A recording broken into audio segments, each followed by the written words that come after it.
On le sent tous, l'incertitude augmente. Il est de plus en plus difficile de penser au futur. Alors comment faire?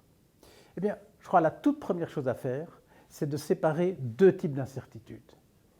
Il y a une incertitude que j'appellerais de type 1, en gros, quand la question est dans l'air. Prenons l'exemple du Brexit. Que va-t-il se passer? Vous ne le savez pas, moi non plus. Il y a incertitude, mais au moins la question est dans l'air. Mais il y a une autre forme d'incertitude, plus importante à mes yeux, c'est quand la question n'est pas dans l'air. Regardez ce qui s'est passé avec Volkswagen. Personne ne s'était jamais posé la question de savoir si cette entreprise était capable de tricher à l'échelle planétaire sur les émissions de gaz de ses moteurs. Et quand il est apparu que la réponse était oui, le choc était d'autant plus grand que personne ne s'était posé la question. Et donc on a bien affaire à deux modes d'incertitude différents. Alors, que faire? Eh bien, on nous dit anticiper. Anticiper, d'accord, mais donc il y a deux formes d'anticipation.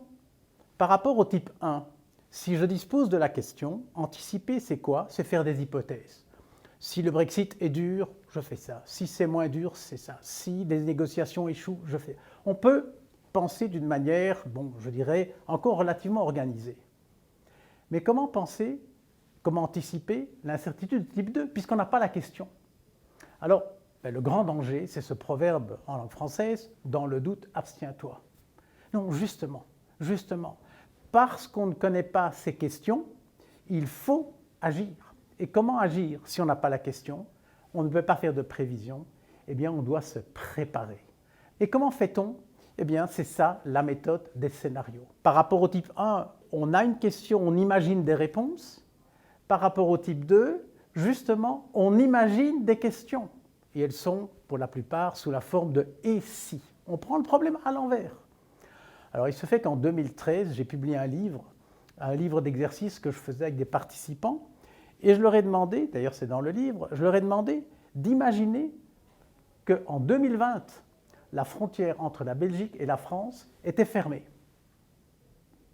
Alors, ça n'a rien, une prévision, et ce n'était pas du tout le but de faire des prévisions. Mais quand ils ont accepté de faire l'exercice, ils ont fonctionné à l'envers et ils ont imaginé des hypothèses. Eh bien, la méthode des scénarios, c'est exactement comme cela qu'elle fonctionne. On fonctionne à l'envers. On imagine un événement, ou peu importe, une hypothèse, et on essaie d'expliquer comment, pourquoi on en est arrivé là. Nous avons produit des scénarios et on vous les offre. On vous les offre comme outil de réflexion pour penser le futur. Alors, un scénario, qu'est-ce que c'est?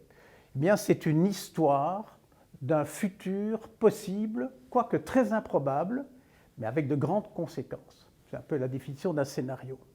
Bien sûr, un scénario isolé n'a pas beaucoup de sens. Une entreprise, ce n'est pas Hollywood, on ne doit pas tourner des films.